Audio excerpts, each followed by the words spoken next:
दर्शकों नमस्कार, प्रणाम।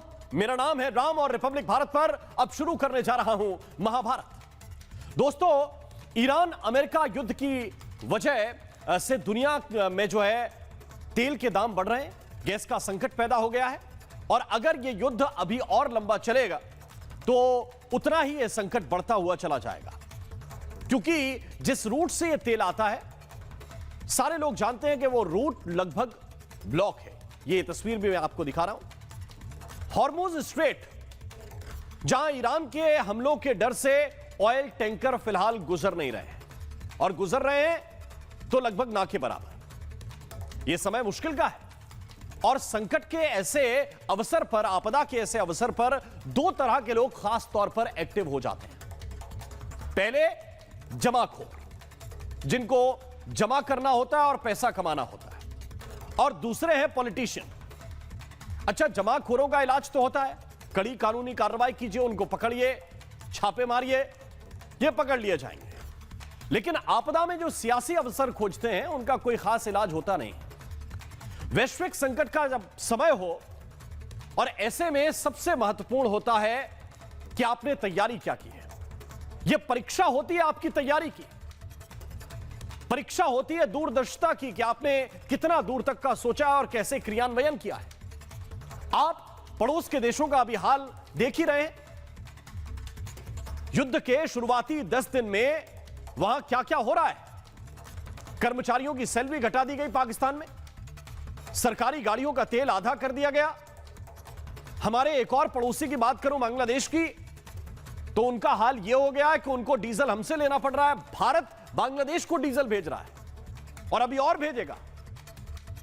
लेकिन भारत की तैयारी कम से कम ऐसे है कि जब चारों तरफ तेल के दाम बढ़ रहे हैं, पाकिस्तान में बढ़ा, बांग्लादेश में बढ़ा, और भी जगहों पर तेल के दाम बढ़ रहे हैं, तब भारत में तेल के दाम स्थिर हैं। और सरकारी सूत्र यह कह रहे हैं कि अभी ये दाम स्थिर रहेंगे, फिलहाल तो नहीं बढ़ने वाले। गैस के दाम भारत में जरूर बढ़े हैं और 60 रुपए बढ़े हैं एक सिलेंडर पर। लेकिन सरकार का यह भी कहना है कि ऐसी कोई खास किल्लत नहीं है। लेकिन अफवाह फैलाने वालों ने अपना काम शुरू कर दिया है और काला बाजारी वाली जो गैंग है वो इस पर एक्टिव है। एक कृत्रिम संकट बताने की तैयारी है, बनाने की नहीं, बताने की तैयारी है कि हां भाई बहुत बड़ा संकट है। जनता को कतारों में लगाने की तैयारी है। और दर्शकों, मैं आपसे कहना चाहता हूं कि आपको इस अफवाह तंत्र में उलझना नहीं चाहिए। हां, यह जरूर जानना चाहिए कि वैश्विक संकट है और दुनिया के हर देश पर इसका असर होगा, लेकिन भारत में ऐसा अभी कोई स्थिति नहीं आई है, ऐसी कोई, कि सीधा असर आम उपभोक्ता पर पड़ेगा। कुछ संकट जो पड़ेगा वो स्वाभाविक है कि उद्योगों की गैस की सप्लाई कुछ हद तक घटेगी, व्यावसायिक सप्लाई में जरूर कुछ कटौती हो सकती है, लेकिन आम जनता की रसोई गैस कम नहीं होगी। सरकार का ऐसा कहना है। सरकार का कहना है कि इस वैश्विक संकट से निपटने के हम रास्ते भी खोज रहे हैं। आम जनता पर इसका कोई असर हम पड़ने नहीं देंगे। प्रधानमंत्री नरेंद्र मोदी ने आज बैठक के दौरान यह बात कही कि सभी मंत्रालय जो है वो मिलकर काम करें और आम लोगों को इससे कोई परेशानी ना हो, यह सुनिश्चित भी सभी मंत्रालय मिलकर करें। जमाखोरी और कालाबाजारी पर सख्त नियम लागू किए गए हैं, लेकिन जो विरोधी दल है वो ये कह रहे हैं कि ये जितना भी संकट है, ये जितना भी संकट आया है, ये सब कुछ मोदी की वजह से हो रहा है, ये सब सरकार की वजह से हो रहा है, इसमें और कोई बात नहीं है, सब सरकार की वजह से। आप देख रहे हैं ट्रंप के सामने मोदी नतमस्तक हैं। देश क्या कर रहा है? देश सजा भुगत रहा है। कोई ये कह रहा है कि अभी तो लकड़ी का इंतजाम करना पड़ेगा, कुछ दिनों के बाद लकड़ियां जलाएंगे आप।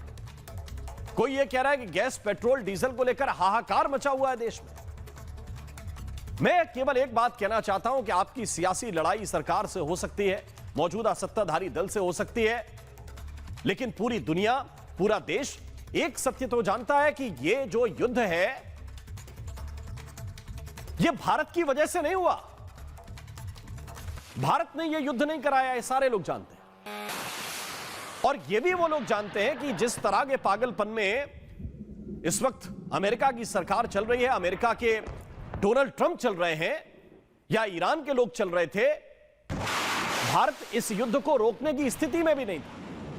और भारत तो क्या, दुनिया का कोई देश इस युद्ध को नहीं रोक सकता था जिस तरीके के हालात बन गए थे। यह अमेरिका और ईरान के पागलपन का नतीजा है जो इस वक्त पूरी दुनिया झेल रही है। लेकिन राजनीति के लिए क्या क्या कहा जाता है आप जानते हैं, और क्या क्या कहा जाएगा, मैं चर्चा इसी पर करूंगा। लेकिन पहले एक रिपोर्ट आपको दिखाना चाहता हूं।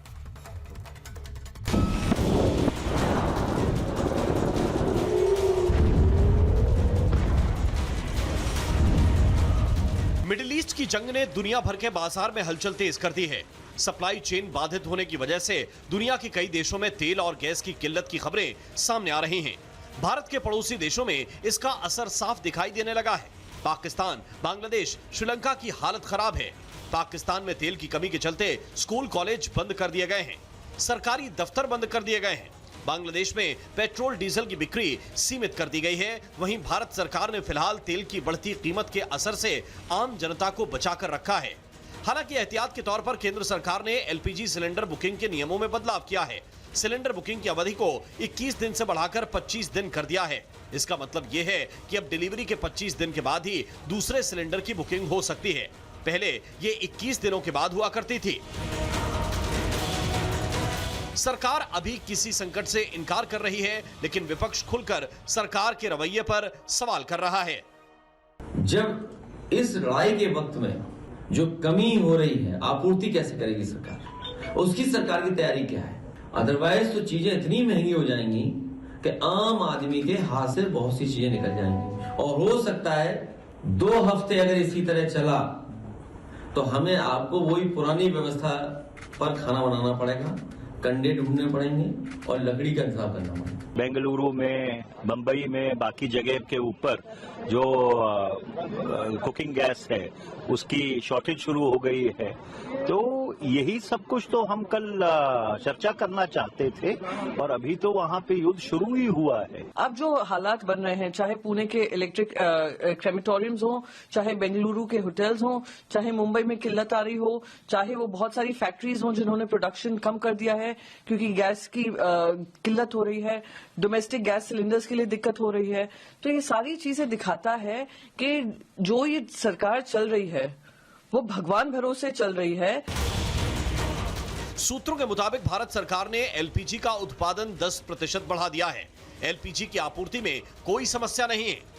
Like the Minister of Foreign Affairs assured the House yesterday, and the Petroleum and Natural Gas Minister has repeatedly been assuring that the energy security of the country is foremost priority for the government. Concern तो है, इतना बड़ा war चल रहा है तो स्वाभाविक concern है और कमेटी बनाई है और इमीडिएट कोई क्राइसिस नहीं है। ये भी सरकार की तरफ से आया, मंत्री जी जो बोल रहे हैं, तो कोई पैनिक नहीं करना चाहिए। कमेटी बनी है तो मुझे लगता है कि सरकार कंसर्न है, सारी चीजों को नजर रख रही है।